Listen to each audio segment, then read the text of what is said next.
I met an 85-year-old woman last month who'd lost everything twice: her business, her home, even her health. But when she smiled, there was something I'd never seen before. Pure peace. Not resignation, not defeat. Actual peace. She told me something that stopped me cold. Ooh. The hardest lessons can only be learned when you've got enough years behind you to see the bigger picture. Now, that conversation changed how I think about wisdom. There are certain life lessons that simply can't be rushed. They require decades of living, failing, and getting back up. Today, I want to share 3 of these profound insights that typically only emerge in our golden years. But here's the thing. You don't have to wait decades to start applying them. Let's dive into the timeless wisdom that transforms how we handle life's biggest challenges. The lesson of letting go. When you're young, everything feels urgent. Every setback feels permanent. Every closed door feels like the end of the world. I remember being 25 and staying up all night trying to force solutions that simply weren't ready to happen. The exhausting cycle of pushing, controlling, and fighting circumstances becomes a way of life. But there's something remarkable that happens after decades of living through ups and downs. You start to see patterns. You realize that the things you worried about most never actually happened, and the best opportunities often came from directions you never expected. Let me tell you about Robert, a 70-year-old entrepreneur I interviewed. He'd built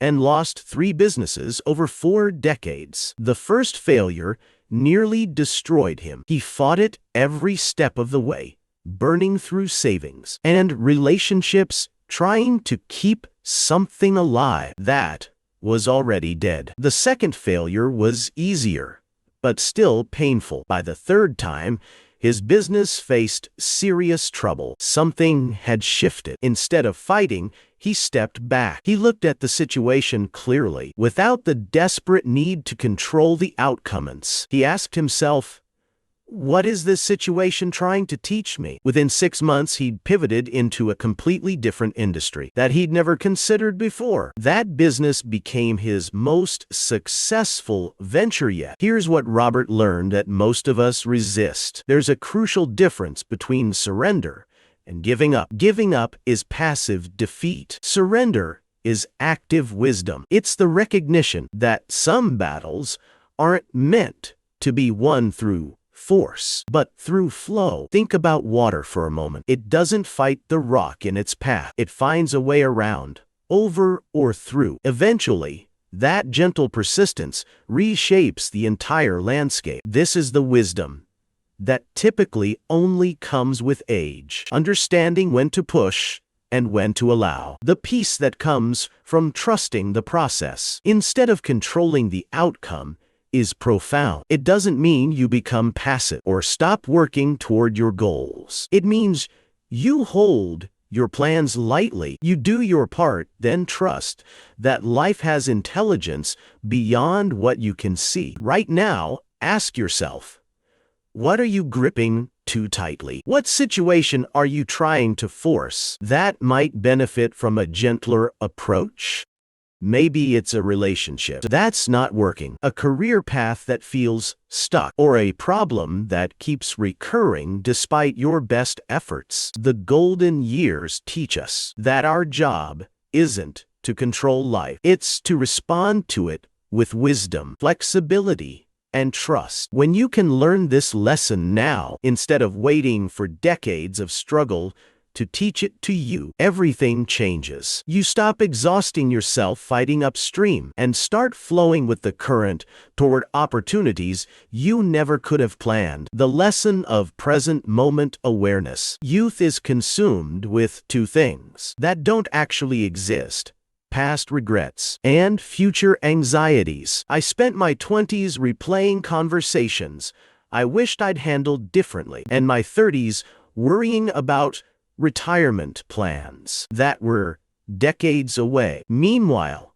Life was happening right in front of me, and I was missing it. There's a fundamental shift that occurs when you truly understand that time is finite. Not in a morbid way, but in a liberating way. When you realize you have more years behind you than ahead of you, something beautiful happens. You start paying attention to what's actually here. My friend's grandmother, Maria, taught me this lesson without meaning to. Every morning at 78, she had the same ritual. She'd sit on her porch with her coffee, not scrolling through her phone or planning her day, just watching the world wake up. Her grandchildren thought she was just being old and slow, but Maria was doing something profound. She was practicing presence. One morning, her grandson rushed past her, stressed about a job interview. She called him over and said, "Sit with me for 5 minutes." He protested that he didn't have time. She smiled and said,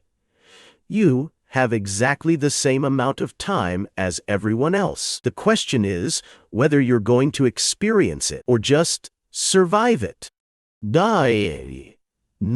Those 5 minutes changed his perspective. He noticed things he'd walked past 1,000 times. The way morning light hit the oak tree, how the neighbor's dog always waited by the same fence post, the sound of coffee brewing inside. He went to that interview calmer and more grounded than he'd felt in months. He got the job. Here's what older adults understand, that the rest of us are still learning. Mindfulness isn't something you need an app for. It's not a technique you have to master. It's simply the natural result of recognizing that this moment is all you actually have. When you're young, you think you're saving the good stuff for later. You'll enjoy life when you get the promotion, when you pay off the debt, when the kids are older, when you retire. But people in their golden years know a secret later isn't guaranteed. And besides, the good stuff is happening right now. The beauty is in the small moments. The steam rising from your morning coffee, the way sunlight streams through your window at 3 p.m., the sound of genuine laughter during a conversation with someone you care about, a sunset walk where you're not trying to get anywhere, just moving and breathing and being alive. You can start cultivating this awareness right now without waiting for decades to teach it to you. First, practice the 5-minute rule. When you catch yourself rushing, stop for 5 minutes and just notice what's around you. Second, create transition moments between activities. Instead of jumping from task to task, take 3 deep breaths and acknowledge where you are. Third, choose one daily activity to do with complete attention. Eating breakfast, walking to your car, brushing your teeth. The productivity trap tells us that every moment should be optimized, that we should always be working towards something bigger and better. But Golden Years wisdom reveals the lie in this thinking. The moments you're rushing through to get to something else, those are your life. Those are the moments that, when you look back, you'll wish you'd been present for. Breaking free from this trap doesn't mean abandoning your goals or becoming lazy. It means recognizing that the journey is just as valuable as the destination, maybe more valuable, because the journey is what you're actually living. The lesson of authentic relationships. Something remarkable happens as people age. They develop an almost supernatural ability to spot fake relationships from a mile away. After decades of people pleasing, pretending, and trying to be what others wanted them to be, they finally discover something liberating. Being genuinely yourself is actually easier than performing. When you're younger, you collect relationships like trophies. You want to be liked by everyone, invited to everything, connected to anyone who might be useful. You shape-shift depending on who you're with, exhausting yourself trying to be the perfect friend, employee, or partner for every situation. But here's what happens after you've lived through enough superficial connections, enough energy-draining relationships, enough people who only showed up when they needed something. You start valuing quality over quantity. You realize that having 5 people who truly know and accept you is infinitely better than having 50 who only know the version of yourself you think they want to see. I know a 75-year-old named Dorothy who spent most of her adult life saying yes to everything, every committee, every favor, every social obligation. She was known as the person who never let anyone down, but she was drowning in commitments that didn't align with who she actually was. Then something shifted. Maybe it was turning 70. Maybe it was a health scare. But Dorothy started saying no, not rudely, not dramatically, just honestly. That doesn't work for me. I'm not available for that. That's not something I'm interested in. The surprising thing?